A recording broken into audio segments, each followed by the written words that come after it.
एकनाथी भागवत अध्याय 17 आणि ओळी क्रमांक 216.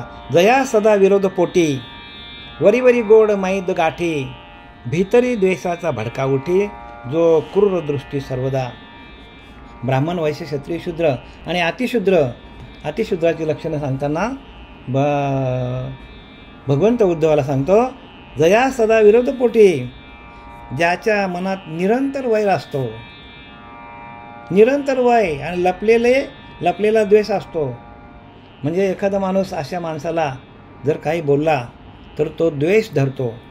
म्हणजे द्वेष धरतो. समजा 15 वर्षापूर्वी, 20 वर्षापूर्वी, 25 वर्षापूर्वी एखादा शब्द माणूस बोलून गेला तर तोच मनात ठेवतो आणि तो राग घेऊन काय करतो, तर त्याचा बदला घेण्यासाठी हा माणूस फिरत असतो. कोण? जो अतिद्वेष आहे ज्याच्याकडं, ज्या माणसाकडे अतिद्वेष असतो ना, त्या माणसाची लक्षणं सांगताना नाथराय आपल्याला सांगतात की जया सदा विरोधपोटी, त्याच्या मनात निरंतर वैरभाव असतो अशा माणसाच्या, आणि पोटामध्ये द्वेष लपलेला असतो आणि नेहमी क्रूरपणा अंतःकरणामध्ये असतो. मग अशा माणसाचे संभाषण करणं पण फार विचार करून आपण बोलायला पाहिजे.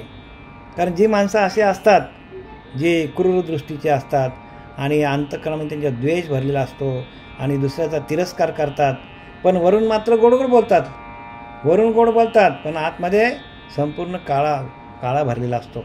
जसं त्या सापाच्या तोंडाच्या खाली जसा विष काळा असतो, तसं याच्या पोटामध्ये काळा असतो प्रत्यक्ष. आणि अशा माणसाला आपल्याला ओळखता यायला पाहिजे. जन्मवरी केल्या उपकार पोटी, त्याशी एकच उत्तरासाठी, अपकार करावा या पोटी, छिद्रदृष्टी सदा ठेवी. ज्याने त्याच्यावर जन्मभर असंख्य उपकार केले असतील त्या माणसावर, त्याने कधी एकदा का वाकडा शब्द उच्चार केला, बघा कशी लोक असतात. एखाद्या माणसाने एखाद्या माणसावर जन्मभर उपकार केले, चांगलेच विचार केले, चांगलेच उपकार केले त्याच्यावर, पण फक्त एवढीशी चूक त्या माणसाची झाली. बघा जगामध्ये हेच चाललं आहे आता. एखादा माणूस चांगला करायला जातो एखाद्या माणसाची, आणि जे काय आयुष्य असेल तो त्या चांगला करण्याच्या मार्गावर असतो सातत्याने. संत पण बघा चांगलं करण्याच्या मार्गावर आहेत, पण एखाद्याला आपण चांगलं करण्यासाठी एखादी गोष्ट आपण चांगली सांगायला गेलो का लगेच खटके उडतात. का उडतात खटके? कारण त्यांच्याकडे ही वृत्ती असते. त्यांच्याकडं ही जी द्वेषाची वृत्ती आहे ना, ही अशी माणसं असतात जगामध्ये. आणि म्हणून जन्मवर केल्या उपकार कोटी उपकार केले एखाद्या माणसावर, त्याशी एकच उत्तरासाठी फक्त एकच काय वाक्य वाईट निघालं, अपकार कराव्या पोटी, छिद्रदृष्टी सदा ठेवी.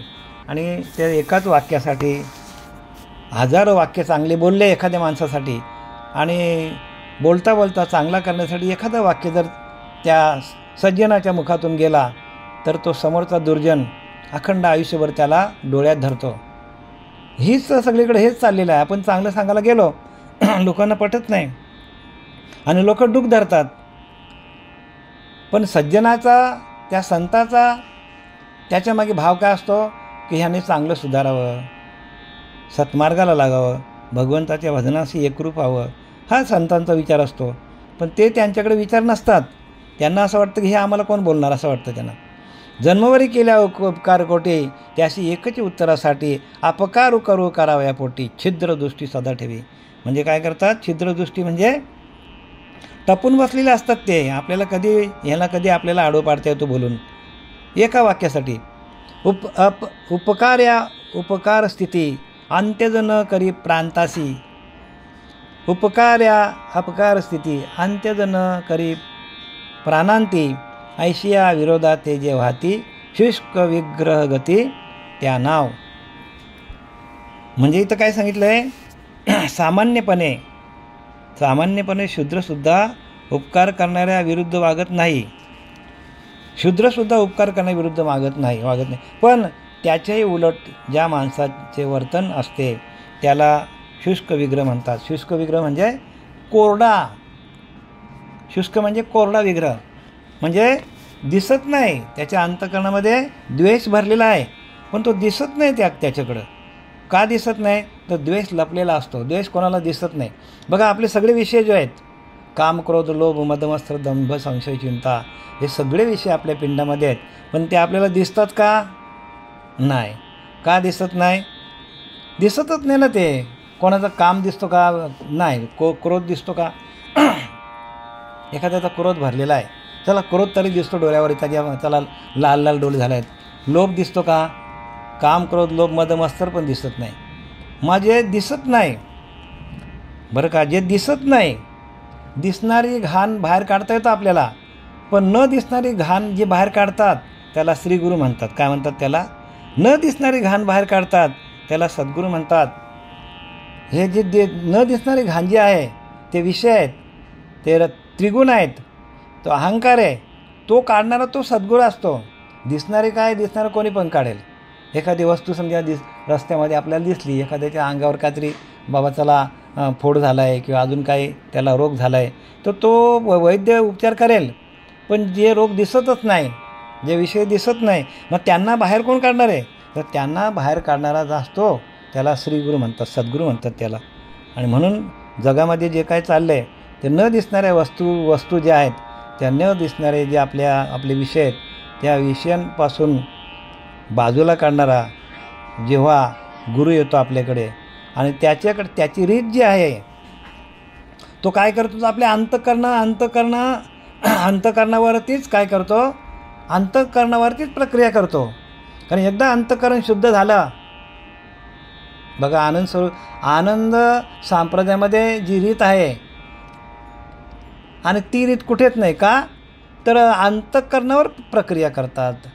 श्रीपाद बाबाने प्रत्येकाच्या अंतःकरणावर प्रक्रिया केली, अंतःकरणावर इलाज केला, हृदयावर इलाज केला. हृदय असतो नारायण, आहे की नाही?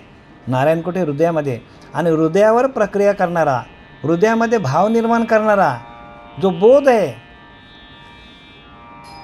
आहे, त्या बोधावर आरूढ केलं.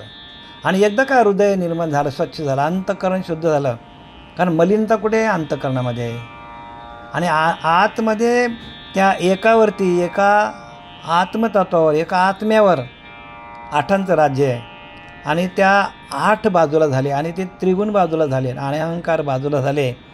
तर अहंकार गेला. तुका म्हणे देव झाला. आपणच देव आहोत. कुठे लांब जायचं शोधाला? लांब शोधायला जायची गरज नाही. म्हणून प्रक्रियेच्या माध्यमातून अंतःकरणाची शुद्धी होते. बाकी अशी पूजाच्या काही केल्या तरी आपल्याला भाव तयार होत नाही का? तर त्या अंतःकरणावर आपल्या जे काही बसलेले आहेत, दबा धरून बसलेले आहेत, ते निघत नाही ना बाजूला. मग अंतःकरणामध्ये मृदुता आली, अंतःकरणामध्ये कोमलता आली, अंतःकरणामध्ये समभाव आला. आणि तो शस्त्र आहे अंतःकरण, जो साधन आहे नाम, तो शस्त्र आहे, तो आपल्याला वापरता आला. आपल्या अंतःकरणाची मलिनता गेली का स्वयंभू परमात्मा आपल्या आतमध्येच आहे. कुठे लांब जायची गरजच नाही ना. जो हृदया माझी पाडी वैर, अपायी घाली थोर थोर, अशौच नास्तिक्य घोर, जाणावा नर अतिविग्रही. जो दोघा जिवलग मित्रात वैर उत्पन्न करतो आणि मोठमोठ्या लोकांना अडचणीत टाकतो. बघ असा अतिशूद्र माणूस काय करतो? तो मोठ्या मोठ्या मित्रांमध्ये लावालावी करून देतो, वैर निर्माण करतो. म्हणजे एकामेकाला एकाबद्दल भडकवतो. म्हणजे थोडक्यात काय करतो? एकामेकाबद्दल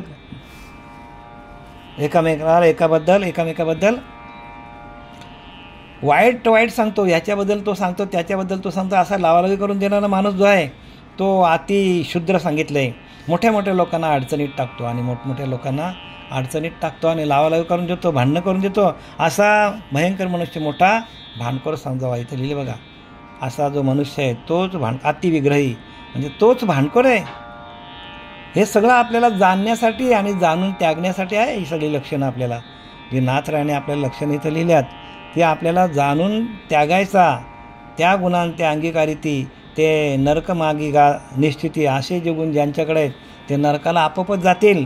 या गुणात ते जे त्यजती ते पावती पद माझे, आणि ह्या गुणांचा जे त्याग करतील तेच माझ्या पदापर्यंत येतील. आणि म्हणून नाथरायाने आपल्याला जी अशी माणसं भेटतील त्या माणसापासून आपल्याला लांब, 4 हात लांब राहता यायला पाहिजे. स्वार्थे विन परकार्य नाशी, शुष्क विग्रही म्हणिपे त्याशी, उद्धवायशी प्रकृती ज्याशी, अंत्यजही त्याशी पै भीती. बघा, अशा प्रकृतीची लोक असल्यामुळे उद्धवा कोणताही लाभ नसताना दुसऱ्याच्या कार्याचा नाश करणाऱ्या शुष्क विग्रह म्हणतात. कुठलाच कारण नसताना दुसऱ्याच्या कार्याचा नाश करायचा. एखाद्याचं कार्य चांगलं चाललेलं आहे, एखाद्याची दोस्ती चांगली चाललेली आहे, एखाद्याचा जिवलग संबंध आहे, पण त्यांच्यामध्ये जसा दुधामध्ये खडा टाकावा असं ते काय करतात, तर असं काहीतरी शब्द वापरतात आणि मग दोन्ही माणसांची भांडणं होतात. अशी माणसं असतात ना, त्या माणसांचा स्वभाव आहे अशा माणसांपासून 4 हात दूर राहायचा आणि त्याच्यासाठी नाथरायणं आपला दिलेला आहे. स्वतःचे कोणताही लाभ नसताना दुसऱ्याच्या कार्याचा नाश करणाऱ्या शुष्क विग्रही म्हणतात. अशा लोकाला काय म्हणतात, तर शुष्क विग्रही. अशा कलप्रिय माणसाला शूद्रही भितात. इथं लिहिले बघा ना, असा जो कल लावून देणार आहे, भांडणं लावून देणार आहे, अशा माणसाला काय करतात, तर शूद्र लोक पण भितात. जे शूद्र आहेत ते शूद्र पण भितात, त्यांची भीती वाटते यांना. ऐशी कामाची कथा कनक आणि कांता, ये विषयी अति लोभता, उपरमो चिंता असे ना. आता काम विकाराचा जो प्रकार आहे बरं का, तो ऐक सांगतात. आता काम विकाराचा जो प्रकार आहे तो ऐक नाथराय सांगतात. त्याला शूद्र व स्त्री यांचा अतिशय लोभ असतो आणि अशा काम विकाराच्या माणसाला शूद्र आणि द्रव्य आणि स्त्री यांचा अतिशय लोभ असतो. म्हणजे द्रव्य कमायचा आणि स्त्रियांशी संग ठेवायचा, स्त्री यांच्याशी संग ठेवायचा, जुगार खेळायचा, दारू प्यायची, म्हणजे अनेक प्रकारचे पैसा आला की अनेक प्रकारचे ह्या लोकांना काय करतात, तर ह्या लोकांना वाईट धंदे सुचतात.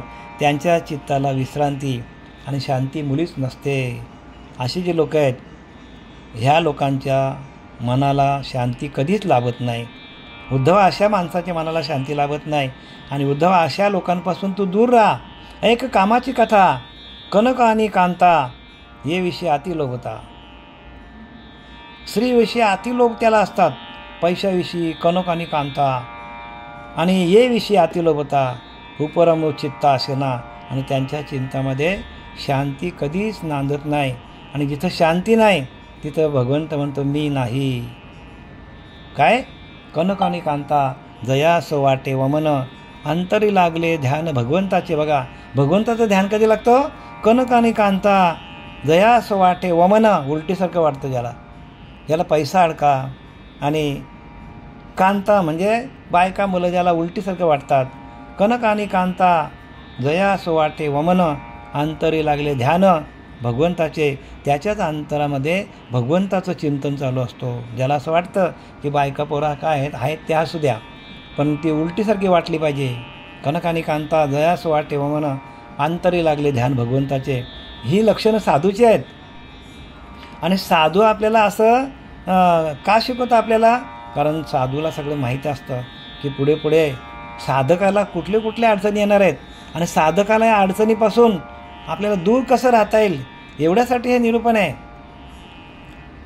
निरूपण कशासाठी आहे, साधकाला या विषयांपासून, ह्या क्षुद्र लोकांपासून बाजूला कसं काढायचं, आणि याच्यासाठी सगळं लिखाण संतांनी केलेलं आहे. आपल्याला संतांचं लिखाण काय आहे, साधकाला सिद्ध अवस्थेपर्यंत पोचवण्याचं काम आहे संतांचं.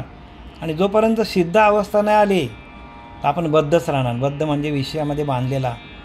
आणि बद्ध जर माणूस राहिला तर बद्ध तो जाणी जायसा, अंधारीचा अंध जायसा. जैसे चक्षुविना 10 दिशा अंधकार. चक्षु आहेत पण 10 दिशाला अंधकार आहे, कारण आज्ञा नाही त्याच्याकडं. आणि त्यातून बाहेर काढण्यासाठी आपल्याला संतांनी हे असे आपल्याला जिथे काय उपदेश दिलेला आहे. स्त्री कामाचे नावे लिंग मात्र असावे, मग सेव भावे विचार उज्जीवे स्मरणा. स्त्री समोर दिसली की हा लंपड योग्य अयोग्यतेचा विचारच करत नाही. म्हणजे एवढी त्याची काम विषयामध्ये एवढी त्याची छलांग असते, त्याला आवड असते. या अतिशूद्र माणसाला काय असतो, तो स्त्री दिसली ना दिसली, हा लंपट काय करतो, बाकीचा विचार सोडून देतो. आणि त्या स्त्री लंपट असतो, त्याला स्त्री लंपट म्हणतात. आणि त्या काम वासनेच्या मार्गामध्ये हा त्या स्त्रियांच्याच मागे जातो आणि जे काय आपल्या अंतःकरणाची जे चंचलता आहे ती चंचलता अजूनच वाढत काय करतो, अधोगतीला जातो तो. तैशीच दान द्रव्यार्थी भलतैसे पाहो होता हाता, न विचारी विहिता अविता अतिकामता अर्थार्थी. आता द्रव्यासंबंधीचा लोभ आहे, म्हणजे द्रव्यासंबंधीचा लोभ कसा आहे त्या एक कोणत्याही भल्या बुऱ्या मार्गाने द्रव्य प्राप्त झाले तरी तो कोणाचाही विचार करत नाही. बघा, जो द्रव्यलोभी असतो तो कुठल्याही मार्गाने पैसा आला तरी चालेल, पण पैसा पाहिजे. वाम मार्गाने येवो, चांगल्या मार्गाने येवो, चोरीने येवो, लफंगेबाजी, कुठल्याही सगळ्या मार्गाने तो पैसा कमवतो, कारण त्याला पैसा पाहिजे. आणि पैसा त्याच्या हातात एकदा आला की मग धन त्याच्या हातात आला, मग धनाचा दुरुपयोग करून जे विषय आहेत ते सगळे विषय भोग करतो आणि स्वतःची शिल्लक संपवतो. आणि माऊलीने लिहिले, तया पुण्याची पावटी सरे, इंद्रपणाची उटी उतरे, मग सवयीची ती माघारी मृत्यूलोकी. काय सांगितलं माऊली? मग तया पुण्याची पावटी सरे, मग अशा माणसाची पुण्याची पावटी म्हणजे पुण्य संपला की मग तो कुठे जातो, अधोगतीला जातो, परत मृत्यूलोकामध्ये येतो आणि अधोगतीला जातो. तया पुण्याची पावटी सरे, इंद्रपणाची उटी उतरे, आणि सवयीची येते माघारी मृत्यूलोकी. आणि मृत्यूलोकामध्ये परत तो जन्माला येतो, म्हणजे कुठल्याही अधोगतीला जातो तो. जैसे वेश्या भोग्य कवडावेचे, काय सांगितलं आहे? जसे वेश्या भोग्य कवडावेचे, मग दारहीन चेपू सकेत यायचे. म्हणजे एखादा माणूस आहे पैसेवाला आणि त्याने सगळा पैसा आपला त्या वेश्याच्या नादामध्ये घालवला आणि नंतर परत तिच्याकडे गेला पैसा संपल्यानंतर, तर ती वेश्या त्या दाराला हात पण लावून देत नाही आणि त्याला हाकलून देतो. काय करतो? त्याला हाकलून देतो.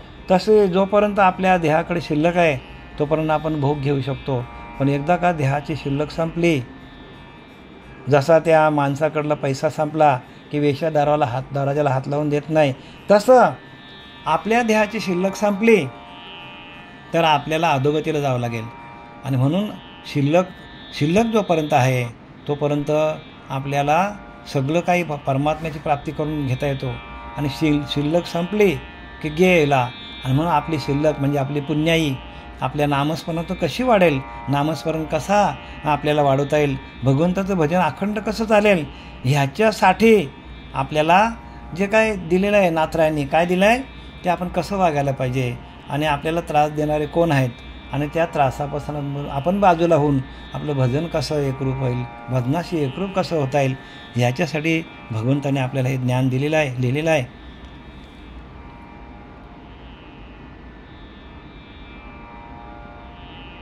तैसेच जाण द्रव्यार्थी भलतेशे पावहाती. ज्यांच्याकडे द्रव्य आला ते नाही ते नको ते धंदे करतात, न विचारी विहिती हवी ती, चांगला वाईटाचा विचार ते करत नाही. अति कामता अर्थार्थी.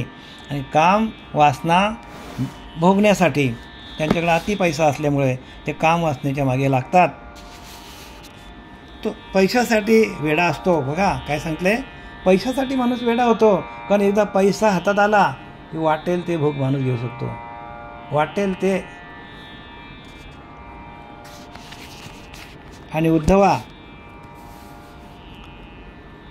अविहित कामस्थिती हा स्वभाव ज्याचे वृत्ती त्यांत्यजादी प्रकृती जाण निश्चिती उद्धवा. अशा उद्धवा धर्मशास्त्राच्या नियमांविरुद्ध वागून अयोग्य मार्गाने आपल्या इच्छा पूर्ण करण्याची ज्याची वृत्ती असते तो हीन स्वभावाचा जाणावा. काय सांगितले? अयोग्य मार्गाने जो जातो आणि आपली इच्छा पूर्ण करण्याची ज्याची इच्छा असते आणि ज्याची वृत्ती प्रवृत्त होते, वाईट विषयांमध्ये प्रवृत्त होतो त्याची वृत्ती, आणि तो हीन स्वभावाचा समजावा. हीन कशाला सांगितले? हीन म्हणजे जो उपाशी आहे, ज्याच्या अंगावर चांगले कपडे नाहीत, अशा माणसाला हीन नाही सांगितलं. हीन कोणाला सांगितलं इथे नाथरायांनी? की धर्मशास्त्राच्या मनाविरुद्ध वागून अयोग्य मार्गाने आपली इच्छा पूर्ण करतो. शास्त्रामध्ये जे काय लिहिलेलं आहे ते बाजूलाच राहिलं. शास्त्रामध्ये लिहिले का चोरी करा? नाही, मग चोरी करण्याच्या मागे जातो. शास्त्रामध्ये लिहिले का दुसऱ्याला लुबाडा? नाही. शास्त्रामध्ये लिहिले का की तुम्ही असे वाकडे तिकडे धंदे करा?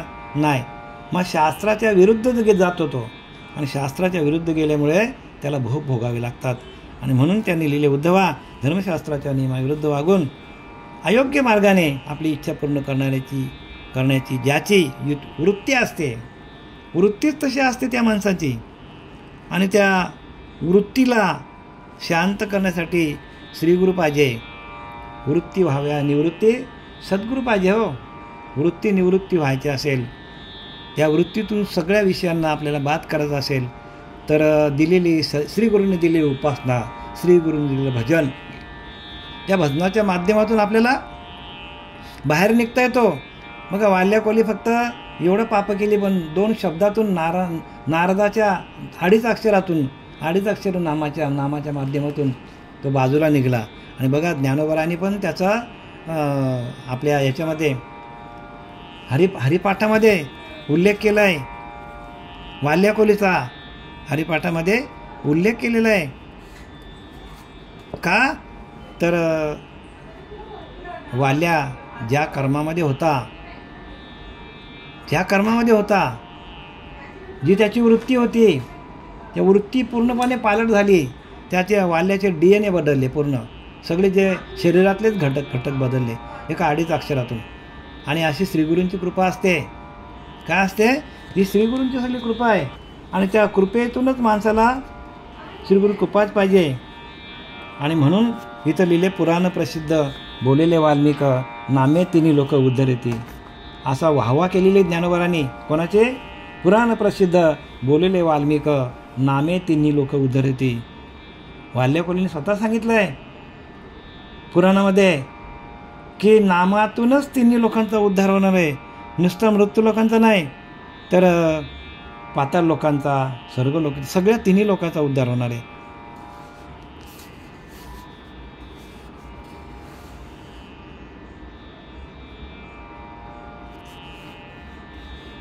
अविहित कामस्थिती हा स्वभाव, ज्याची वृत्ती ध्यानतदादी प्रकृती जाण निश्चिती. उद्धवा, पाहे कामिकांच्या पोटी सदा क्रोधाची आगटी. जे लोक कामिक असतात, बघा काय काय लक्षणं दिल्यात, या अतिशूद्र माणसाची लक्षणं दिल्यात आपल्याला, सावधतेसाठी दिलेले आहेत. की पाहे कामिकांच्या पोटी, ज्यांच्या पोटामध्ये काम वासना असते, सदा क्रोधाची आगटी, त्यांच्या पोटामध्ये क्रोध पण असतो. काम अप्राप्ती ऐकता गोष्टी, भडका उठी प्रलयांत. बघा ना, आता समाजामध्ये या काम वासनेसाठी एकामेकाचा मर्डर करतात. कारण त्या वासनेपासून त्याला कोणी दुरावला तर लगेच एकमेकाचा मर्डर करायला निघतात. आणि अशा कितीतरी आपल्याला पेपरमध्ये बातम्या ऐकायला येतात. म्हणून काय लिहिले, काम अप्राप्ती ऐकता गोष्टी, भडका उठी प्रलयांत. तर काम वासना जर मिळाली नाही तर त्याच्या पोटामध्ये अग्नी म्हणजे क्रोधाग्नी तयार होतो. आणि क्रोधाग्नीच्या भरामध्ये तो कोणालाही मारतो. प्रेयसीचा खून काय करतात आपल्याकडे बघा पेपरला, तिला पेट्रोल टाकून काय जाळतात, असे बरेचसे प्रकार होतात. आणि म्हणून अशा लोकांपासून सावध राहण्यासाठी नाथरायने आपल्याला हा विश्लेषण दिलेला आहे. ज्याची शरीरस्थिती उसंतू नाही क्रोधाहाती, सदा धूपधुपीत वृत्ती, ते जाण प्रकृती अति नीच. आणि अशा अति नीच स्वभावाचा माणूस, ज्याची या शरीरस्थिती उसंतू नाही क्रोधाती, त्याला क्रोध काय झोपून देत नाही. उसंतू नाही क्रोधात, सदा धुपधुपीत वृत्ती. आणि त्याची सदोदित वृत्ती या वासनेमध्ये, बरं का, वासनेमध्ये सदा ती धुमसत असते त्याची वृत्ती. अशा त्या माणसाची वृत्ती काय करतो तर सर्व प्रकारच्या विषयामध्ये धुमसत असते. धुपधुपीत वृत्ती, ते जाण प्रकृती अति नीच. आणि ती जी प्रकृती आहे त्या अति नीच स्वभावाचा माणूस जो असतो, एकदम खालच्या दर्जाचा, बरं का, अशा खालच्या दर्जाच्या अंतःकरणामध्ये काय काय कसा भाव असतो आणि काय काय तो करायला तयार असतो, ह्याच्याबद्दलची माहिती नाथरायने आपल्या ह्याच्यामध्ये सांगितलेलं आहे. प्राप्त भोगे तृष्णानं बोल बाणे, प्राप्त भोगे तृष्णानं बाणे, ऐकल्याही भोगाकारणे अखंड मनाचे वैश्य धरणे, ते प्रकृती जाण अति नीच. प्राप्त झालेल्या सुखात त्याला समाधान नसते. म्हणजे जे काय त्यांनी सूर्य अग्नी साक्ष यांच्यासमोर काम, बाकी ठिकाणी निष्काम, पण तिथे पण तो समाधानी नसतो. आणि म्हणून काय होतात त्याला की तो आपल्या शास्त्राला धरून करत नाही, सगळ्या गोष्टी म्हणजे शास्त्राच्या विरुद्ध करतो. म्हणजे शास्त्राला धरून प्राप्त झालेल्या सुखात त्याला समाधान नसते. आणि एखाद्या सुखपद वस्तूचे नाव कानी पडताच त्या वस्तूच्या प्राप्तीसाठी मन सारखे धरणे धरतो. आणि एखादी वस्तू सुखकारक वाटली तर त्या वस्तूच्या मागे काय करतो, तो सतत धावपळ करत असतो. आपल्याला हे मिळालं पाहिजे, ते मिळालं पाहिजे, पैसा, गाडी, धन, दौलत, या सगळ्या वासनेतल्या गोष्टी आहेत की ज्या नाशिवंत गोष्टी आहेत. ज्या नाशिवंत गोष्टी आहेत त्या नाशिवंत सुखाकडे माणूस धावत असतो. आणि जो खरा सुख आहे त्या खऱ्या सुखापासून माणूस प्रवृत्त राहतो, म्हणजे लांब जातो. आणि लांब गेल्यामुळे त्याला हे सगळे भोग भोगावे लागतात. प्राप्त झालेल्या सुखात त्याला समाधान नसते. आणि एखाद्या सुखप्रद वस्तूचे नाव कानी पडताच त्या वस्तूच्या प्राप्तीसाठी मन सारखे धरणे धरून बसते. अशा माणसाचा स्वभाव नीच समजा. बघा नाथराय सांगतात असा माणसाचा स्वभाव नीच, ह्याला नीच म्हणतात. आपण बोलतो ना नीच प्रवृत्ती माणसाची, आपण कधी कधी रागात बोलतो बघा, हा माणूस नीच स्वभावाचा आहे. म्हणजे हेच नीच स्वभाव म्हणजे काय की तो विषय लंपट असतो माणूस. आणि माणसाचा कधी घात करेल, गोड बोलून घात करेल. आणि म्हणून अशा माणसांपासून सावध राहण्यासाठी भगवंताने उद्धवाला जे ज्ञान सांगितलेलं आहे. म्या सांगितले जे 8ही गुण, हे ज्याचे प्रकृतीस लक्षण, तो हो का भलता वर्ण, पर्यांतच पण त्या माझे. म्या सांगितलं जे 8ही गुण, भगवंत म्हणतो उद्धवाला मी 8 प्रकारची प्रकृती सांगितली. 8 गुणांनी युक्त असलेल्या माणसांच्या प्रकृतीचं लक्षण मी तुम्हाला सांगितलं. तो हो का भलता वर्ण, तो कुठल्या वर्णाचा असेल हे आपल्याला घेणं नाही. तो ब्राह्मण पण असू शकतो, क्षत्रिय पण असू शकतो आणि शूद्र पण असू शकतो. कुठल्याही 4 वर्णांपैकी कुठलाही असू शकतो. पण ज्यांच्याकडं असे गुण आहे आणि त्याला काय म्हणायचं आपण, तो अति अंत्यज. आणि अशा माणसापासून सावध राहण्यासाठी भगवंत म्हणतो मी तुम्हाला हे गुण सांगितले. या 8 अवगुण ज्याच्या वृत्तीत दिसतात तो मनुष्य जन्मता कोणत्या वर्णाचा तरी जरी असला तरी तो अंत्यज समजावा. कुठल्या पण वर्णाचा असो तो, ब्राह्मण असो, क्षत्रिय असो, वैश्य असो, शूद्र असो, पण ज्याच्याकडे हे गुण आले तो अंत्यज समजावा, म्हणजे एकदम खालच्या जातीचा. आणि अशा माणसापासून सावध राहण्यासाठी आपल्याला भगवंताने उद्धवाला जे ज्ञान सांगितलं तेच नाथरायाने आपल्याला सांगितले याच्यामध्ये, कशामध्ये, या भागवतामध्ये. आणि म्हणून पुढं काय सांगतात, कशासाठी लिहिलं हे सगळं, आम्ही हे सगळं आपण कशासाठी करायचं. अवगुण सांगितले समस्त एक एक नरकदानी विख्यात, मा 8ही मिळाले जेथ उघड तेथ मग कैसा. हे सगळे गुण अवगुण आहेत बरं का. हे सगळे अवगुण मी सांगितले. त्यातून प्रत्येक अवगुण आपल्याला नरकाचीच प्राप्ती करून देणार आहे, 100% नरकाला घेऊन जाणार आहे. प्रत्येक अवगुण जे का त्या 8 अवगुण सांगितले त्या अंत्यजाचे, ते प्रत्येक अवगुण एक अवगुण आपल्याला त्या माणसाला, त्या अंत्यज माणसाला नरकाकडेच नेणार, नरकप्राप्ती नक्की करून देतो. मग जिथे हे 8ही दुर्गुण एकवटलेले असतात, यातला एक गुण जरी आपल्याला त्या अंत्यजाकडे दिसला तरी त्याच्यापासून सावध व्हायला पाहिजे. आणि ज्याच्याकडे 8ही गुण असतील, 8ही गुण एकवटलेले असतात, त्या माणसाची भवचक्रातून सुटका कशी काय होणार. काय लिहिले ते, ह्या भवचक्रातून म्हणजे या भवनदीतून, संसाररूपी नदीतून त्याची सुटका कशी काय होणार, होऊच शकत नाही. आणि म्हणून संसाररूपी नदी जी आहे, संसाराची नदी जी आहे ती नदी ओलांडण्यासाठी आपल्याला श्रीगुरूंनी दिलेली नौका आहे, नामरूपी नौका. त्या नौकेमध्ये बसून आपल्याला पलीकडे जाता यायला पाहिजे. नौका कशी आहे, नामरूपी नौका, थोर सगळ्यात मोठी नौका आहे. ज्याच्यामध्ये सगळे जे काय संत आले, जे काय दुर्गुण होते, ज्यांच्याकडे अवगुण होते, दुराचारी होते, दुष्ट होते, कितीतरी लोक दुष्ट होते, पण त्यांना श्रीगुरू भेटले, नारदासारखे भेटले, नारदासारखे, वशिष्ठांसारखे भेटले, रामासारखे, बरं का, वशिष्ठ मुनीसारखे